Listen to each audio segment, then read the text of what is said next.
Hi mga boss, welcome po sa aking video. Ngayong araw po ay napagdesisyonan ko pong i-share sa inyo ang process ng paggawa ko ng portrait ng aking mga alaga. Blessed pa din ako kahit sa maiksing panahon ay nakasama ko po sila. Ginawan ko po sila ng arrangement yan. Iyon ako po si Taba. Palagi po ako nag-umpisa sa kaliwa pa kanan para hindi po madumihan ang mga natapos na. Palagi ko pong inuuna ang dark part tapos papuntang light part. Dito sa part na ito ay nag-highlights na ako.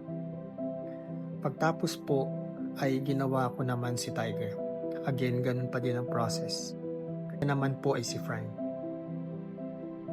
Ito naman ay si Cloud. Napapaluha po ako habang ginagawa ko po ito kasi naalala ko po ang mga masasayang araw na kasama ko sila. Si Pepper naman ang aming unang toy poodle. Ang pinakamasakit na mararanasan mo pag animal lover ka ay ang pagkawala nila. Yan naman ay si Coco. At ito naman ay si Puti. Siya po ang aming unang rescue dog. Puntis pala siya ng mga panahong nakuha namin siya kaya instant dami ng alaga namin. Si Purple naman ang sumunod. Then si Snow. Ito na po ang finished product ng charcoal portrait na ginawa ko. Sana po ay nagustuhan niyo ang aking video. Salamat po.